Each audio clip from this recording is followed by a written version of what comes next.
되었더라. 아멘. 어제 본문인 5장 1절에서 14절은 엘리사에 의한 아람 군대 장관 나아만의 나병 치유 사건을 다루었습니다.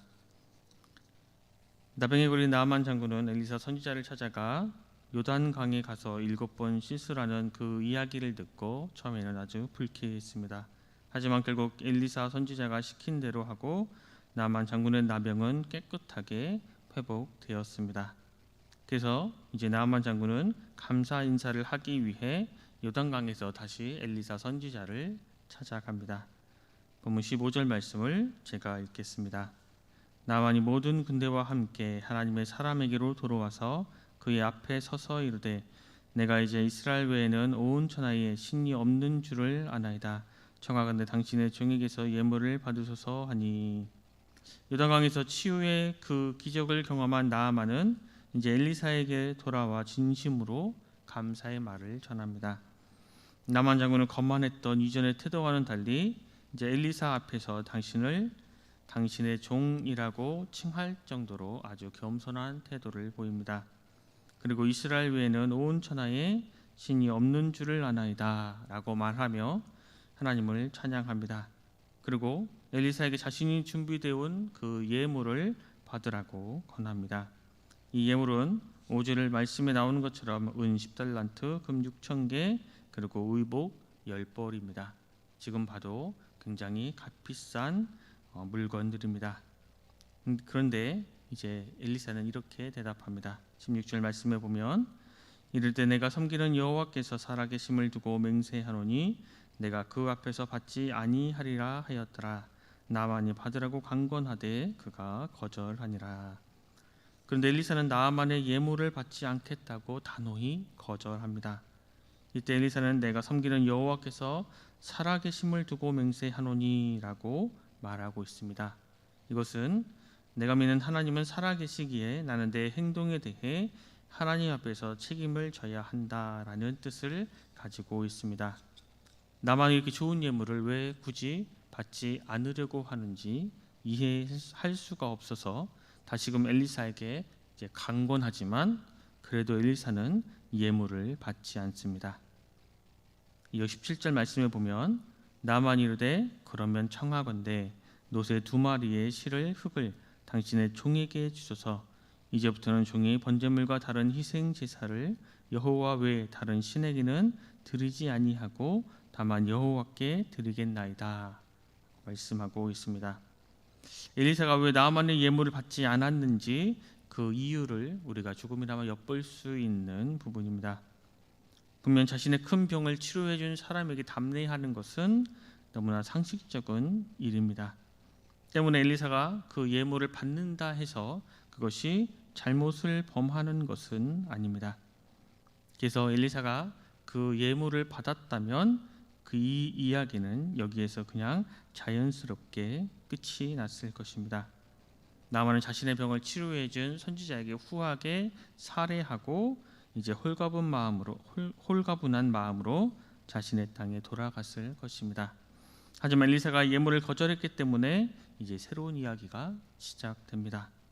이방인으로서 세속적 가치관을 가지고 있었던 나아만은 당신의 생각으로는, 자신의 상식으로는 왜 엘리사가 그것을 받지 않는지에 대해서 이해가 되지 않았습니다.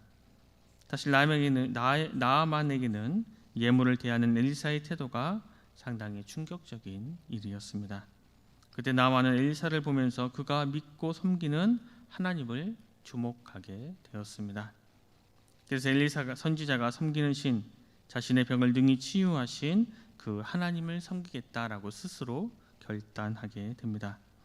이제부터 나아만은 오직 여호와만 섬기며 여호와께만 제사를 드리겠다라고 엘리사에게 다짐합니다. 그리고 노새 2마리의 실을 흙을 달라고 요청합니다. 이제 아람으로 돌아가게 되면 그 흙으로 여호와를 위한 제단을 만들려고 하는 것입니다. 하나님은 아람 왕의 군대 장관인 이 나아만을 통해 이러한 역사를 준비하고 계셨습니다. 그리고 엘리사는 당장 눈에 보이는 그 예물을 쫓기보다는 하나님의 뜻대로 순종하며 그렇게 행동을 했습니다. 엘리사는 이방인 나아만 장군이 하나님을 분명하게 알게 되는 것이 자신이 그 예물을 받는 것보다 더 가치 있는 일이라는 것을 알았기에 단호하게 예물을 거절했습니다. 그리스도인으로서 우선순위를 바르게 전하는 결단이 무엇보다도 참 중요한 일입니다. 이어져 18절, 19절 말씀해 보면 이제 하나님을 의식하게 된 나아만이 하나님께 용서를 구한다고 하면서 어떤 청을 드립니다. 자신은 아람의 대신이기에 왕과 함께 국가 의식인 림몬 신전 예배에 정기적으로 참석해서 어쩔 수 없이 경배를 드려야 합니다. 그래서 여호와께서 용서해 주시기를 청합니다. 사실 다른 신에게 경배하는 것은 분명 잘못된 일이지만 얼마 전까지만 해도 이방신을 섬기던 그 강팍하고 완악했던 나아만이 하나님 외에 다른 신에 경배하는 것에 대해 부담감을 가지고 자신이 먼저 이렇게 용서를 구하는 것이 기특하게 여겨지는 부분입니다. 지금 세상에 많은 사람들은 수많은 그 죄에 대해 아무런 죄책감도 없이 너무나 무감각하게 살아가는 경우가 많기 때문입니다. 엘리사는 이런 나아만 장군에게 평안히 가라 라고 답변합니다. 림몬 신에게 경배하는 것을 금하지도 않았고 아람으로 돌아가지 말고 이스라엘에 남아있으라라고 권하지도 않습니다. 나만이 아람 왕의 신하로서 어쩔 수 없이 해야 하는 그 일을 허용한 것입니다. 만일 나아만이 아람으로 돌아가지 않는다면 그 가족은 반역자의 가족이 되어서 아주 큰 공경에 처하게 될 것이고 또 아람으로 돌아간 후에 왕의 측근으로 있으면서 국가의식에 참석하지 않는다면 그것도 왕명을 어기는 것이 됩니다. 때문에 엘리사는 평안히 가라 라고 나아만에게 이야기합니다. 그런데 엘리사의 비서 역할을 하는 사환 게하시는 엘리사가 거절한 예물을 떠올리며 그 중에서 무엇이든지 내가 받아야겠다라는 생각으로 나아만을 뒤쫓아갑니다. 본문 20절에서 22절 말씀을 제가 읽겠습니다. 하나님의 사람 엘리사의 사환 게하시가 스스로 이르되 내 주인이 이 아람 사람 나아만에게 면하여 주고 그가 가지고 온 것을 그의 손에서 받지 아니하였도다. 여호와께서 살아계심을 두고 맹세하노니 내가 그를 쫓아가서 무엇이든지 그에게서 받으리라 하고 나아만의 뒤를 쫓아가니 나아만이 자기 뒤에 달려옴을 보고 수레에서 내려 맞이하여 이르되 평안이냐 하니 그가 이르되 평안하나이다. 우리 주인께서 나를 보내시며 말씀하시기를 지금 선지자의 제자 중에 두 청년이 에브라임 산지에서부터 내게로 왔으니 청하건대 당신은 그들에게는 은 1달란트와 옷 2벌을 주라 하시더이다. 엘리사는 16절에서 내가 섬기는 여호와께서 살아계심을 두고 맹세하노니 라고 말했지만 게하시는 지금 20절에서 내가 섬기는 이라는 말은 빼고 여호와께서 살아계심을 두고 맹세하노니 라고 이야기합니다. 이것은 하나님과 인격적인 관계와 그가 감당해야 할 책임 같은 것에 대해서는 전혀 언급하지 않은 것입니다. 그저 단순히 맹세할 때 상투적으로 쓰는 표현으로 여호와 이름을 단순히 사용했을 뿐입니다. 게하시는 자신의 욕심을 채우기 위해 하나님의 이름을 들먹인 것입니다. 게하시는 그렇게 맹세하며 나아만을 쫓아가 엘리사가 거절한 예물 중에 무엇이든지 받아내겠다고 스스로 말합니다. 엘리사는 나아만의 예물을 거절해서 나아만을 하나님께로 인도했지만 게하시는 오히려 나아만이 가져온 예물에 집착하는 모습을 보입니다. 그래서 게하시는 나아만에게 거짓말까지 하며 은 1달란트와 옷 2벌을 받아내려고 합니다. 이어서 23절 24절 말씀에 보면 엘리사에게 아주 호의적이었던 나아만은 엘리사의 부탁이라고 하자 게하시가 요청했던 은 1달란트와 옷 2벌에서 은 1달란트를 더 주어 은 2달란트와 옷 2벌을 주었습니다. 그리고 게하시는 나아만의 두 사환이 그 예물을 갖고 언덕까지 오도록 했습니다. 여기에서 언덕은 들판의 언덕을 이야기하는 것이 아니라 다른 사람들이 쉽게 접근하기 힘든 아주 특별한 장소를 뜻하고 있습니다. 게하시가 이러한 장소를 선택해서 나만의 종들에게서 예물을 받으면 자신이 지금 하고 있는 이 사기극이 철저하게 덮을 수 있다라고 생각했을 것입니다. 그리고 처음 나아만이 엘리사에게 주려고 가져온 은 10달란트와 금 6,000세겔 그리고 의복 10번 중에서 본인 스스로 생각하기에 겨우 은 2달란트와 옷 2벌, 상대적으로 극히 일부고 아주 작은 것이기에 괜찮을 것이다 라고 계속 스스로를 합리화했을 것입니다. 이어서 마지막 25절에서 27절 말씀을 보면 들어가 그의 주인 앞에 서니 엘리사가 이르되 게하시야 내가 어디서 오느냐 하니 대답하되 당신의 종이 아무데도 가지 아니하였나이다 하니라. 엘리사가 이르되 한 사람이 수레에서 내려 너를 맞이할 때에 내 마음이 함께 가지 아니하였느냐. 지금이 어찌 은을 받으며 옷을 받으며 감람원이나 포도원이나 양이나 소나 남종이나 여종을 받을 때이냐.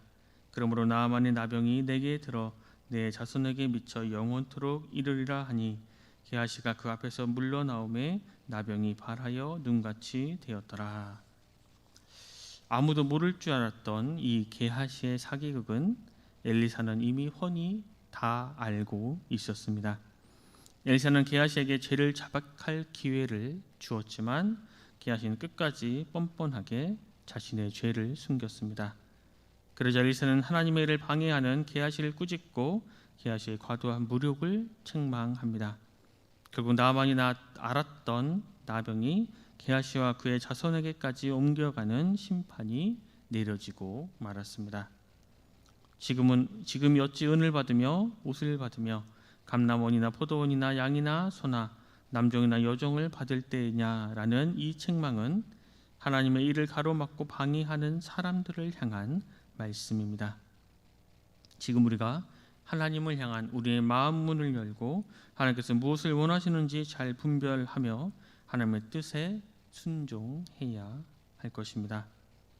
오늘날의 현대사회는 너무나 경제 문제에 매여서 물질에 사로잡혀 있는 모습들을 너무나 자주 볼 수 있습니다. 심지어 그리스도인이라 하는 우리들도 이러한 사고에 오염된 경우가 많이 있습니다. 육신과 악목의 정욕은 믿음의 사람을 넘어뜨리는 아주 치명적인 유혹입니다. 하나님을 향한 이 마음을 열고 있지 못할 때에 이러한 세상의 유혹에 쉽게 넘어갈 수 있습니다. 아나니와 삽비라의 죽음도 바로 이러한 경우였습니다. 우리 믿음의 사람들이 이렇게 중요한 것은 삶의 우선순위입니다. 경제도 물론 중요하지만 최우선 순위를 차지해서는 분명 안 되는 것입니다. 지금 우리들 삶에 과연 최우선은 무엇인지 우리의 우선순위를 점검해 보아야 하겠습니다. 우리가 구원받은 주님의 자녀로서 하나님을 향한 마음을 활짝 열고 우리에게 주어진 이 상황과 환경 속에서 날마다 하나님께 감사드리며 하나님의 말씀에 순종하며 내 가장 최우선순위는 하나님께 두어 사랑하는 참된 믿음의 백성들이 되시길 간절히 소망합니다. 기도하겠습니다. 하나님, 오늘도 우리에게 새로운 한 날을 주셔서 주님의 말씀을 듣고 묵상하며 하루를 시작하게 하시니 감사합니다. 주님, 세상의 많은 사람들 중에서 우리가 하나님 아버지를 알게 하시고 주님의 자녀로 삼아 주심을 감사드립니다. 엘리사 선지자가 나아만 장군이 하나님을 섬기도록 하기 위해 예물을 받지 않은 것처럼 우리들도 그러한 행함이 있는 그리스도인으로 살아가게 하여 주시옵소서. 우리가 하루하루를 살아갈 때에 게하시가 받았던 그러한 유혹과 시험 속에서 살아갈 때가 참 많이 있습니다. 여러 가지 시험 속에서도 우리의 마음과 생각을 끝까지 잘 지킬 수 있게 하시고 날마다 하나님을 향한 그러한 마음을 열고 주님과 소통하며 감사와 순종의 삶을 살아갈 수 있도록 주님 함께하여 주시옵소서. 세속적 가치관에 함몰되어 살아가는 것이 아니라 참된 그리스도인으로서 올바른 삶의 우선순위를 가지고 이 세상에서 빛과 소금 같은 그러한 삶을 살아갈 수 있도록 주님 우리를 인도하여 주시옵소서. 모두가 감사드리며 귀하신 예수 그리스도 이름으로 간절히 기도드립니다.